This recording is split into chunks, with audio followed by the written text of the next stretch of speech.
All right, my name is Craig Hensley. I'm a federally licensed bird bander, so I have permits that allow me to set up nets and capture and band birds and release them back to the wild.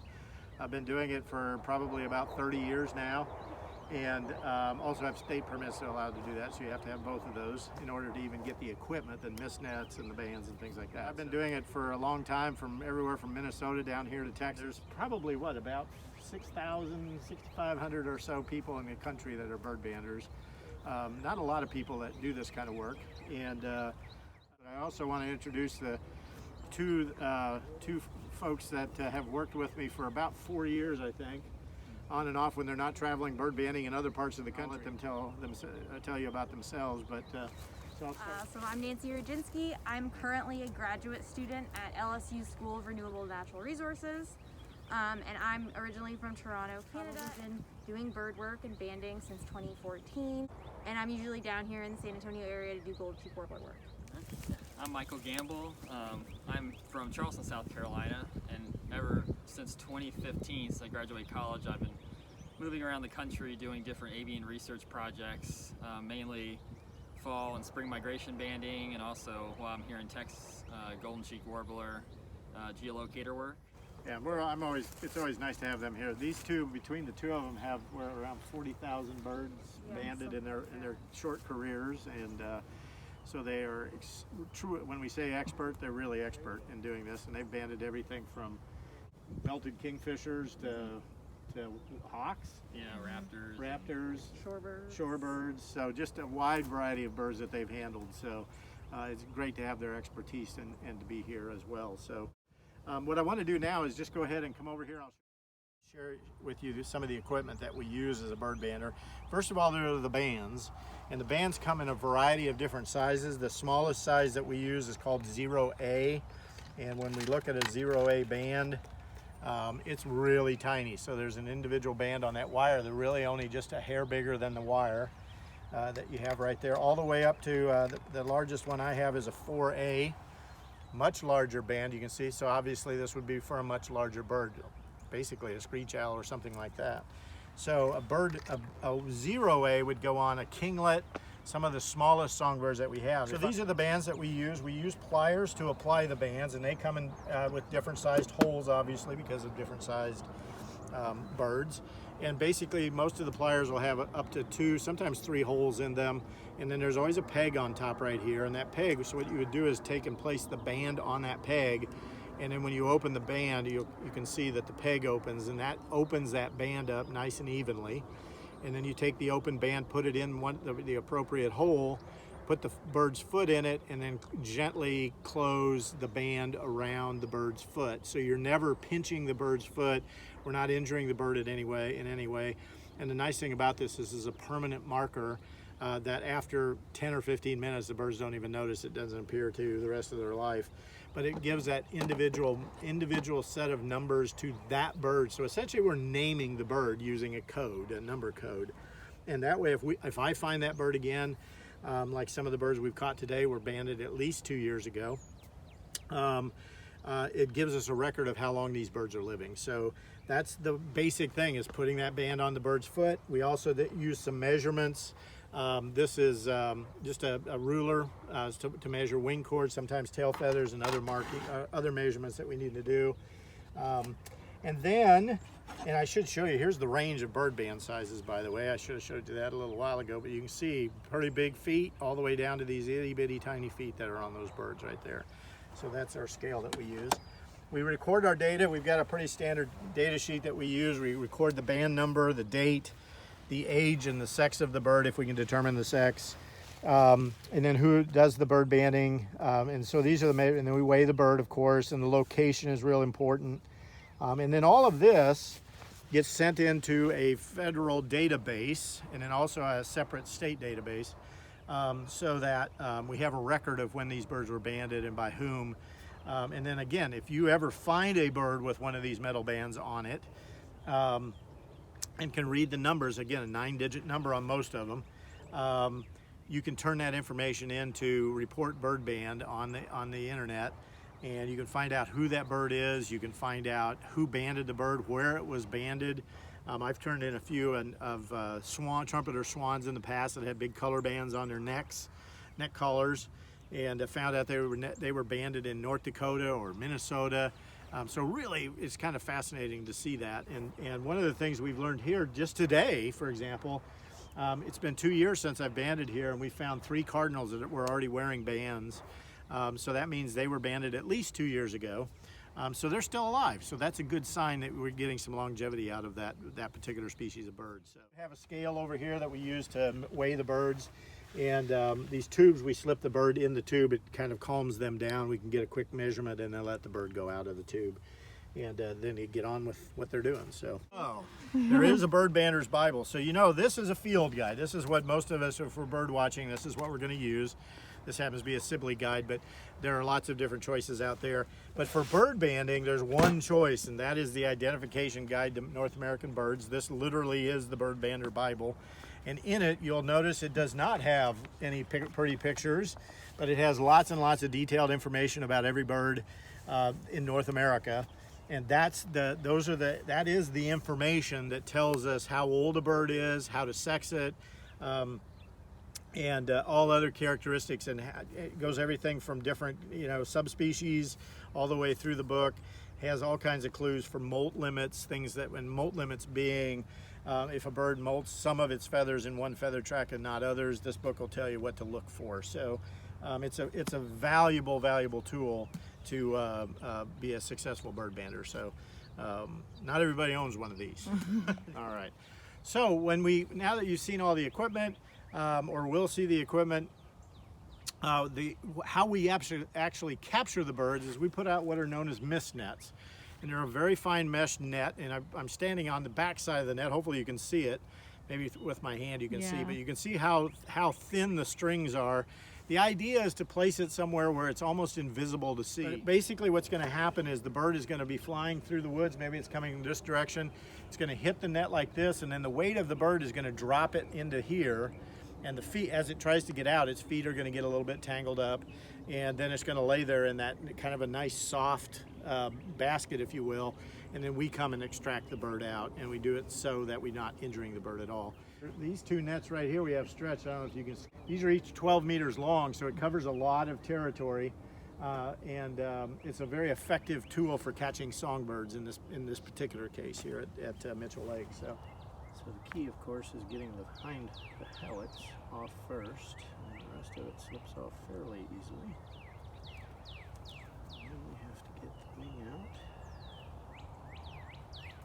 just like so. Yeah, I know. Don't bite your foot, bite me.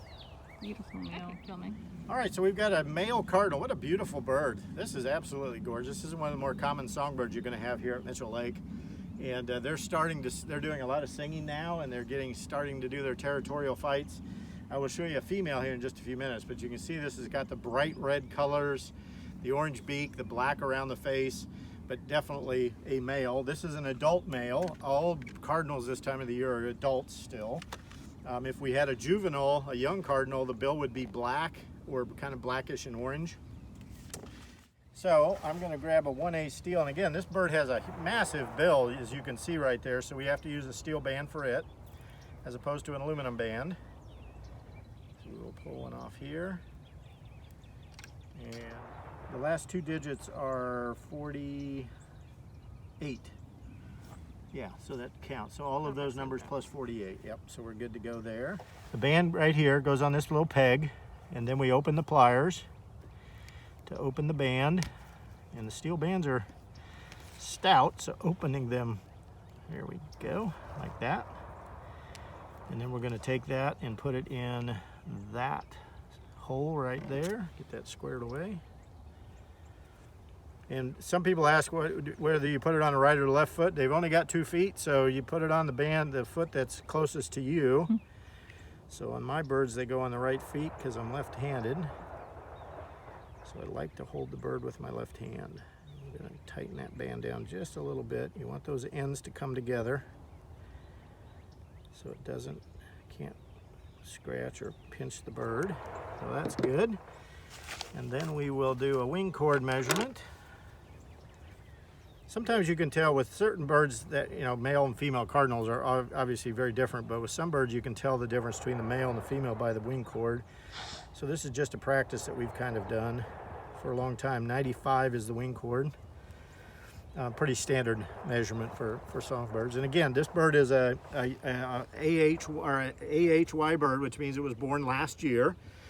After hatch year is what that refers to. So its hatch year was at least in 2020. It could be a much older bird, but birds molt their feathers, and in the fall an adult bird will molt all of its feathers, so they're all going to look very similar in wear and tear. A young bird will molt some of its feathers and leave some of the feathers unmolted, so those are older feathers, more worn, so it's a little harder to tell, or it's easier to tell what the age is. But with cardinals in the fall, in Texas, cardinals molt all of their feathers as a juvenile bird. So after you get into the molt, after the molt's over with in November, December, into the next year, you can't tell the difference between the two. So hopefully we'll catch a bird today where you can actually tell the difference, whether it's a second year or a after second year bird. But because all cardinals are the same, we call them AHYs. All right, I think we weigh it and we're good to go. And this is a way to kind of calm the bird down just a little bit, just enough so we can get a weight. It's good to see these birds after the big storm, of course. 43.6.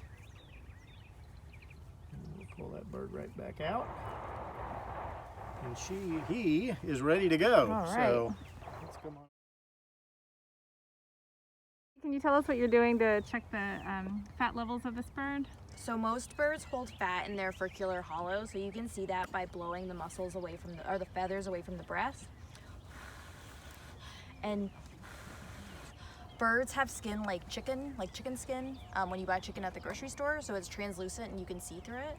So if the bird has fat, you'd be able to see like a yellowy mass kind of under there, just like chicken skin.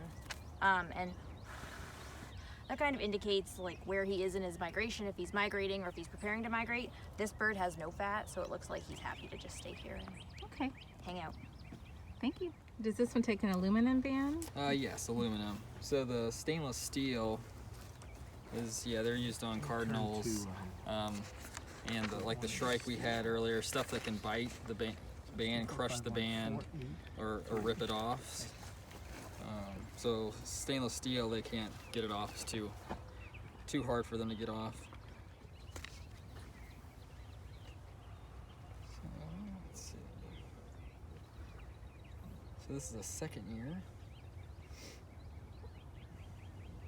So it has a really pointy and frayed tail. This is a juvenile tail. So this bird was hatched last year. So we know it's a second year this year.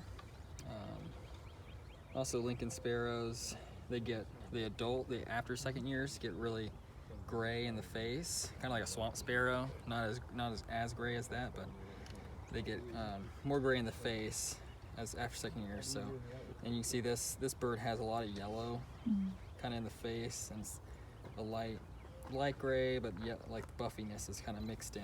So that's how you know also it's a second year bird, a younger bird.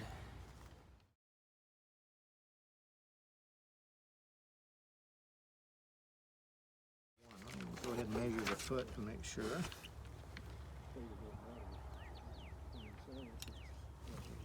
One is awfully big. I think we'll put a 0 on it for sure. So Craig has a new species for the day.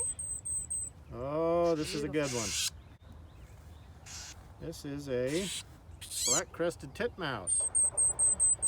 Hear that high-pitched call? Not happy with us at all. Really neat bird.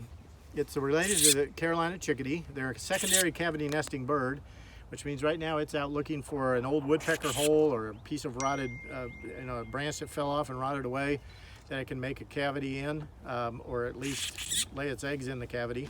They actually use moss to line their nest, which is pretty cool.